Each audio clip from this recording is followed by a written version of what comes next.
علامہ قاسمی علیہ رحمہ نے نقل فرمایا ہے، مجھے صرف آپ کا جذبہ بڑھانے کے لیے کہ یارو اس نیت کے ساتھ بیٹھیں کہ یہاں ہمارا آنا اور بیٹھنا بیکار،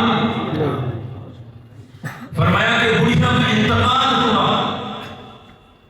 اس کے جنازے میں شریک ہوا، وہ کفن شو جنازے کے ساتھ چلتا گیا، قبرستان پہنچا، سبحان اللہ، جب انہیں دفن کیا گیا یہ رک گیا، قبر کو نشانی لگائی، واپس آیا، جب سورج غروب ہوا، رات ہوئی، پھر گیا کہ جا کر میں اس عورت کا کفن چراؤں، قبر کھولی، کفن کو ہاتھ لگانے لگے تو وہ بڑھیا اٹھ کر بیٹھے، سبحان اللہ، وہ بڑھیا اٹھ کر بیٹھ گئی اور کہنے لگی واہ عجیب بات ہے، ایک جنتی شخص جنتی عورت کا کفن چرا رہا ہے، ایک جنتی شخص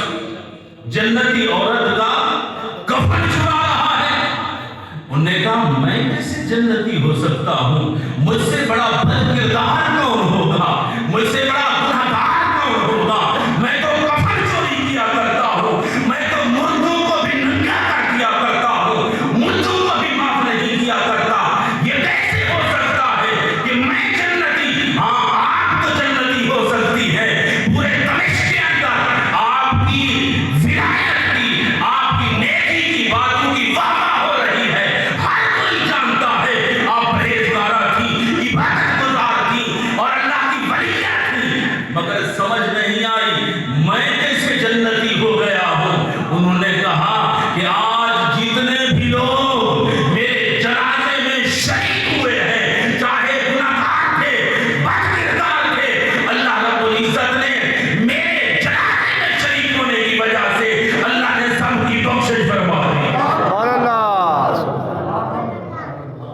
اللہ نے سب کی۔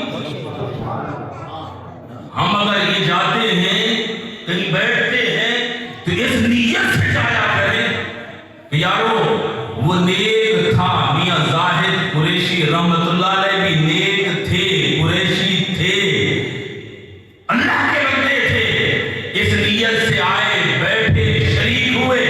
اور نیت یہی ہو کہ شاید کہ اللہ ہماری بھی بخشش فرما دے۔ یہ میں آپ کو صرف یہ بتانا چاہ رہا ہوں کہ یہ ہمارا مل بیٹھنا اللہ کی رحمت سے خالی نہیں، اور دوسرا اس کا مقصد کیا ہوتا ہے؟ ہم نے قرآن کو الماریوں کی زینت بنا دیا، قرآن کو اٹھاتے نہیں، محمد عربی کے فرمان کو پڑھتے، یہاں جمع ہو جاتے ہیں، بیٹھ جاتے ہیں، اللہ کا کلام سنتے ہیں، مصطفیٰ کریم کا فرمان سنتے ہیں، جو ہمارے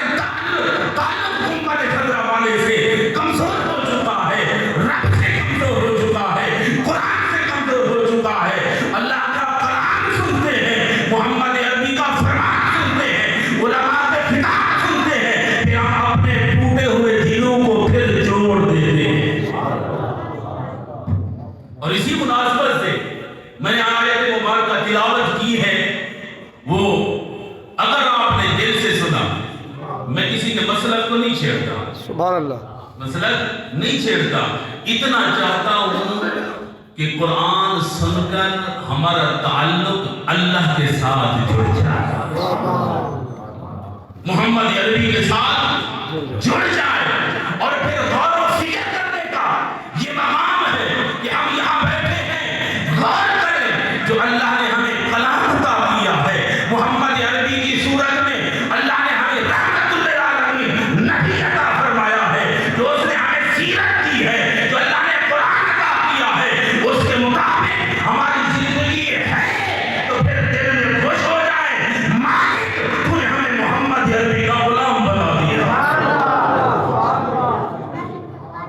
اب آئیے آیت کی طرف چلتے ہیں، بڑے تحمل کے ساتھ نظریں میری طرف ہوں آپ کی۔ اس آیت میں اللہ نے ایمان والوں کی نشانیاں بتائی،